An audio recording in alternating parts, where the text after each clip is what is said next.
Hello everyone and welcome to the Monday message for Monday, June 1st, 2020. Hi, this is Darren.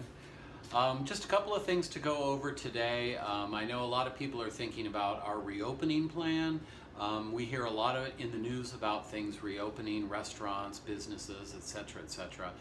And I want to make it clear that we're going to continue to take the safest route for the workplace and continue with our work from home plan. So thus far there have been no miracle treatments, there's no vaccine. We want every staff person to remain healthy, and NorCal certainly doesn't want to put anyone into any unnecessary danger. So keep aware of county and state regulations and don't hesitate to reach out to me or to Katira about specific situations. And remember, if you need to come into the office for some reason and you've been working from home and you have any worries whatsoever, just call us, make an appointment, if you will, and we'll make sure that the staff is allocated to keep people socially distanced and keep everybody safe.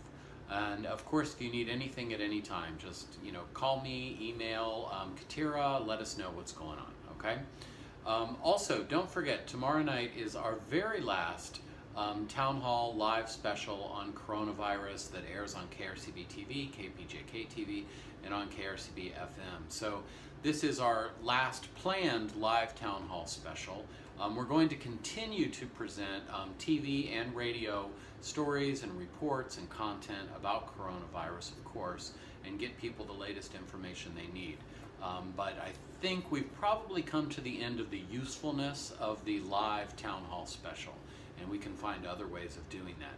I just want to highlight some of the folks who are going to be on the show. Of course, Dr. Sundry Mace, Public Health Officer, but also we have Robert Eiler, Dean of Education from SSU, and Sheba Pearson-Whitley from the Economic Development Board, Ana Lugo from Equity First, Gabriela Orantes, who is a Just Recovery Fellow for the North Bay Organizing Project, Lori Fong, President of the Santa Rosa City Schools Board, and Dave Cortez, Santa Clara County District 3 Supervisor, as well as Jessica Vollmer, the Director of Organizing for Working Partnerships USA. So we have a great lineup of folks for this last program, and I hope that you'll tune in, share the link, share the promotion, get people to watch this last show tomorrow night at 7 o'clock.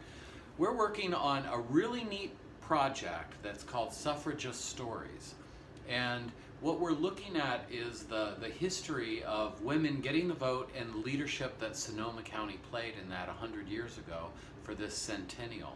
Now we have funding from Sonoma County to do a series of short stories, and Isabel, who's producing this project and doing a great job, was able to do the first video and shoot that material before the COVID crisis hit. So I want you to take a look at the progress thus far on the series and this great story that Izzy's put together for us. My name is Ann Nissen, and I'm the great-great-granddaughter of Abigail Haskell, who is an early suffragist in Sonoma County. My mother passed away and I inherited all of her papers. In reading all of that, I discovered all of my relatives. Abigail was the earliest one. When she came to California, she held various positions in various schools in Petaluma. So teaching young women the importance of education and hygiene and physical education, all of those things were very important to her. Is there not a grievous error in the first starting point of the education and moral training of our daughters? They must expect always to depend upon man, as father, brother, or husband, for the supply of all their wants. Can she do this unless she is left in freedom to develop her own character? AAH.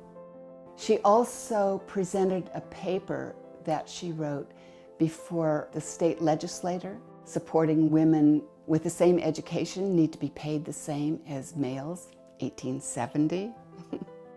The first notice that I discovered was a little piece in the Argus Courier that said, women and men who are interested in the women's right to vote, come and meet at the Rose Cottage, which is her house on, I think, 6th and B Street in Petaluma, to discuss this. And a week later, there was another article written by someone who did not support her cause. And she responded by saying, I did hope by the article of the week previous to call forth some reasonable, sensible arguments. But if this trash and scurrility is all they have to offer, I am truly sorry. Let me assure you that the article did not extinguish, annihilate, scar, scathe, nor scare me in the iota, that I still live to work in behalf of this most righteous cause, which claims the earnest and careful thought of every true man and woman. Yeah, so that's Abigail.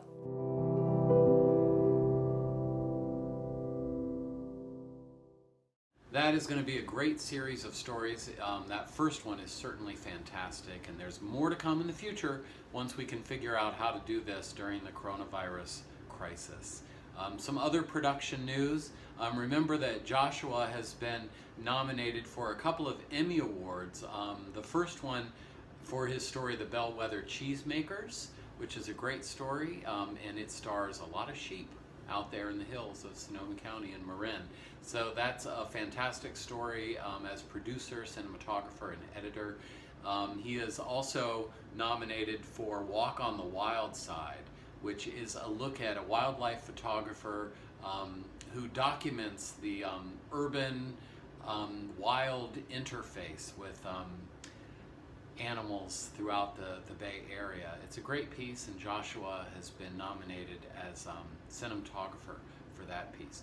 Also, the new environmentalists that Stan brought to the station through national distribution has also been nominated for an award. Now, you can check those out at emmysf.tv. So if you want to watch the awards, it's Saturday night at 7 o'clock, and the website is emmysf.tv. And you can join the fun and check it out and keep your fingers crossed for Joshua. It would be great to see that Emmy come our way this year. And Joshua, you certainly deserve it for that. Also, some breaking news that we have here.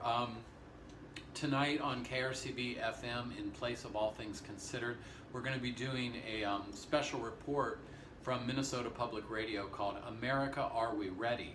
This is a call-in program about racism, violence, and our future together. So this program is hosted by Brian Lair and includes guests Angela Davis from Minnesota Public Radio and Tanzina Vega from The Takeaway. So some great NPR personalities. This is a live program, and they'll be taking calls from all over the country to talk about police brutality and systemic racism in the United States. So that's going to be a fantastic show. So make sure to tune in for that tonight instead of All Things Considered at 5 o'clock. Lastly, I want to make sure everybody knows that we've launched into our June TV pledge drive, and that started on May 29th actually, and it runs through Sunday, June 14th on KRCB TV and KPJK TV. Thus far, for a 3-day total, we've raised $22,839, and we have much more than a week to go for both channels. So keep your fingers crossed that we'll have a really good fundraising period. We are competing against a lot of 24-hour news coverage right now, so it's going to be a difficult way to go this week, but it's always something, right? So remember, everyone, stay safe, stay strong, and work together, and I'll talk to you soon.